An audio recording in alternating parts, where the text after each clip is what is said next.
శనైశ్చరుడు మనకి ప్రస్తుతం మీనరాశిలో ఉత్తరాభాద్ర నక్షత్రంలో ఉండే శనైశ్చరుడు రేవతి నక్షత్రంలోకి మారుతున్నాడు. ఇది ఒక సంవత్సరం పాటు ఉంటాడు అక్కడ దాదాపుగా. మీనరాశిలో తన ఫ్రెండ్లీ నక్షత్రం మీద వెళ్ళినందుకు మేషం వారికి అంటే మీకు ఎటువంటి ఫలితాలు ఉంటాయి, అదేవిధంగా మనకి మే 16వ తేదీకి శని జయంతి వస్తుంది. ఆ రోజు మీరు చేసుకోవాల్సినటువంటి పరిహారాలు ఏమిటి, మరియు దాంతోపాటు మీకు ఏలినాటి శని కూడా నడుస్తుంది కాబట్టి మీరు చేయవలసినటువంటి పనులు ఏమిటి, అదేవిధంగా మీరు ఎటువంటి విషయాల పట్ల మీరు జాగ్రత్తగా ఉండాలి, ఏ దేవతారాధన చేసుకోవాలి, ప్రత్యేకంగా మీ యొక్క జన్మజాతకంలో ఉండే గ్రహస్థితిని బట్టి మీరు ఎలా ఉండాలనేటువంటి అంశాలు చెప్తుంది నేనైనప్పటికీ చెప్పిస్తుంది సాక్షాత్ లలిత అమ్మవారిగా భావిస్తూ ఆ లలితాంబిక అమ్మవారి యొక్క అనుగ్రహం మీకు పరిపూర్ణంగా కలగాలని మనస్ఫూర్తిగా కోరుకుంటూ, ఇక్కడ ప్రస్తుతం ఎల్నాడు శని చాలామంది భయపడుతుంటారు. ఎల్నాడు శని అమ్మో ఏదో అయిపోతుంది. ఇక్కడ ఒకటే గుర్తుపెట్టుకోండి, నేను చాలాసార్లు చాలా ఉదాహరణలు ఇచ్చాను. శని భగవానుడు కనుక ఎల్నాడు శని కానీ అర్ధాష్టమ శని కానీ అష్టమ శని కానీ ఉన్నప్పుడు మనకి డిలే అవుతుంటాయి, కానీ ఏది అవ్వకుండా ఆగదు. పెళ్ళిళ్ళు అవుతాయి, పిల్లలు పుడతారు. సీఎంలుగా పిఎంలుగా అయిన వాళ్ళు ఉన్నారు. నరేంద్ర మోడీ గారు కానీ, జగన్ గారు కానీ, మన చంద్రబాబు నాయుడు గారు కానీ, స్వర్గీయ ఎన్టీ రామారావు కానీ, చాలా ఉదాహరణలు చెప్పాను. వాళ్ళు తీసుకోండి, మీరు ఆ డాటా తీయండి. పర్టికులర్గా ఆ టైంలో వాళ్ళకి శని పీరియడే నడిచింది. అయితే ఇక్కడ మీ జాతకంలో 12వ స్థానంలో అంటే మీ పర్సనల్ చార్ట్ పక్క పెడితే గోచారంలో ద్వాదశ రాశిలో అంటే 12th హౌస్లో ఉన్నందుకు మీరు ఈ టైంలో ఇన్వెస్ట్మెంట్స్ చేసేటప్పుడు దేనికైనా మదుపు పెడుతున్నాము, లాంగ్ టర్మ్ ఎంపిక చేసుకోండి. షార్ట్ టర్మ్ ఎంపిక చేసుకుంటే ఏమవుతుందంటే అనవసరంగా ఇబ్బంది పడతారు. అంటే ఏముందిలే సాయంత్రం కల్లా డబ్బులు వస్తాయి, నెలలో వస్తాయి, వారంలో వస్తాయి అని ఇన్వెస్ట్మెంట్ చేస్తారు కొంతమంది. అలాంటప్పుడు డబ్బంతా తీసుకెళ్ళి అక్కడ ఇన్వెస్ట్మెంట్ చేయడం వల్ల ఇబ్బంది వస్తుంది. కాబట్టి లాంగ్ టర్మ్ అంటే ఏదో తొందరగా వస్తుందనే ప్లానింగ్ కాకుండా లాంగ్ టర్మ్ చేసుకోండి. బుధుడి యొక్క నక్షత్రం మీద సంచరించేటప్పుడు సర్వసాధారణంగానే మీ యొక్క లగ్నానికి మేషం వారికి బుధుడు శని ఇద్దరు కూడా పూర్వజన్మ కర్మకారకులు అని చెప్తూ ఉంటారు.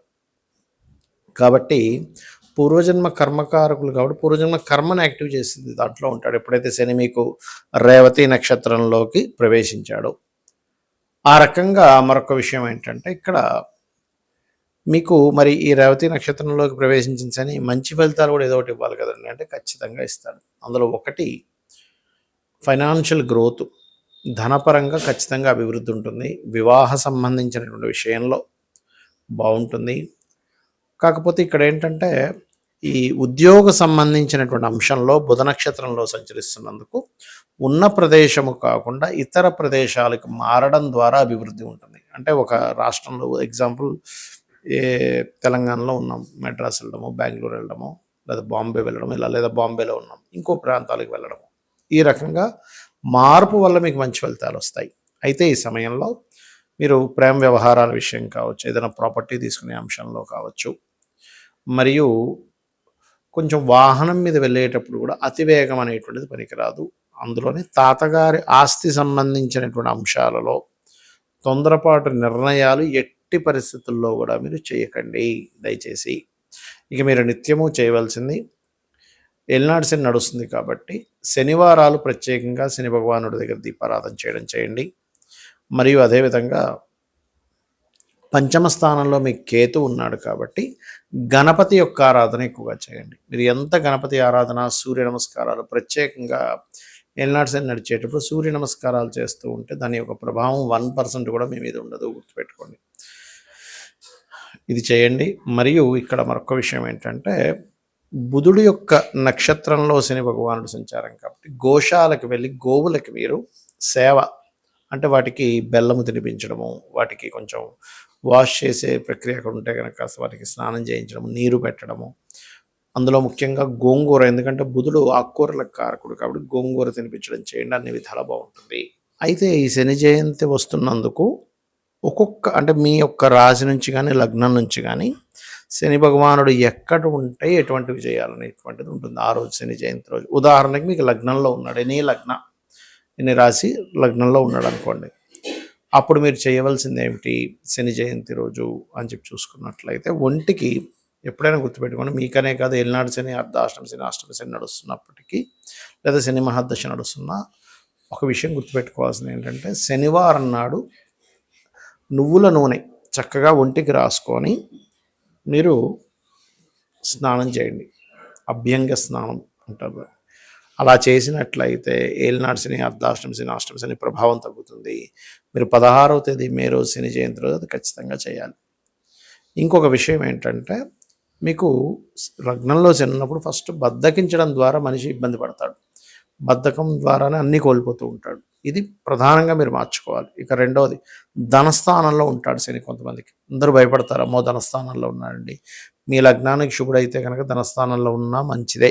ఇంకా వాళ్ళకు ఆయిల్స్, ఐరన్ ద్వారా ధనయోగం కలుగుతుంది.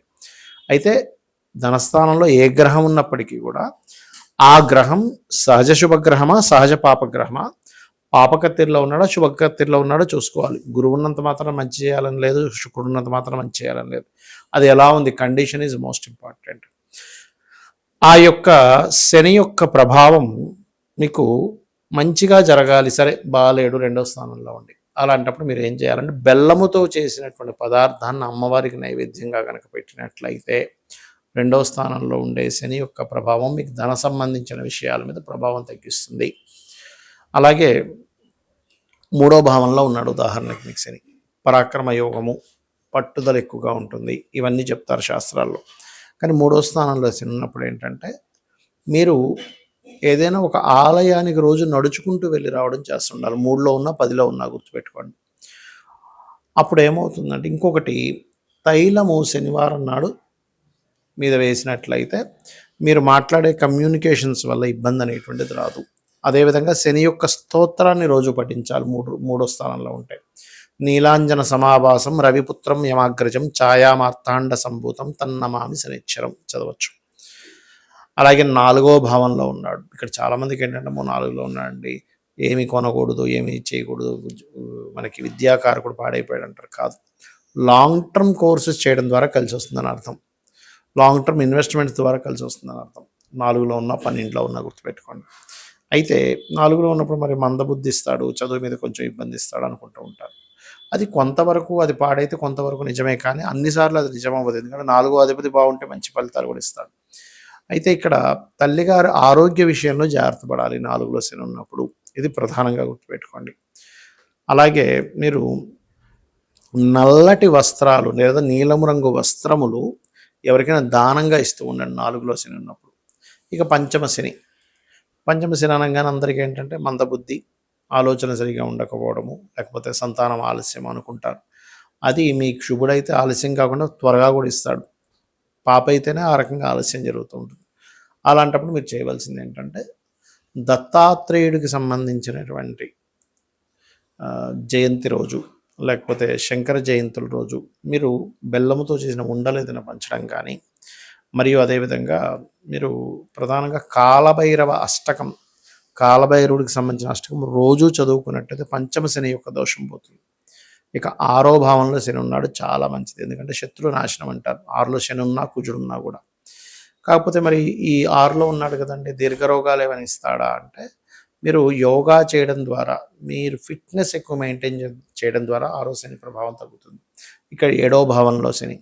ఇక్కడ మీరు అర్థం చేసుకోవాల్సింది ఏంటంటే, 6లో ఉన్నాడు, 7లో ఉన్నాడు, 8లో ఉన్నాడా ఒక ఎత్తు అయితే, మీకు ఏ లగ్నమై ఉన్నాడు అనేటువంటిది అక్కడ బెనిఫిట్ ఎక్కువ చేస్తాడు, ఒక్కోసారి బెనిఫిట్స్ తక్కువ చేస్తాడు. అట్లా సప్తమ స్థానంలో శని ఉన్నాడు. మీరు సప్తమ స్థానంలో శని ఉన్నప్పుడు మీకు మహాదశలు, అంతర్దశల్లో శని భగవానుడు వచ్చినప్పుడు మాత్రం అప్పుడు కొంచెం మీరు ఆరోగ్యం మీద చేంజ్ ఉంటుంది. ఆ టైంలో మీరు ప్లేస్ చేంజ్ అయితే చాలా మంచిది. ఇంట్లో ఉండకుండా బయట ఎక్కువగా ఉంటే చాలా మంచిది 7లో శని ఉన్నప్పుడు.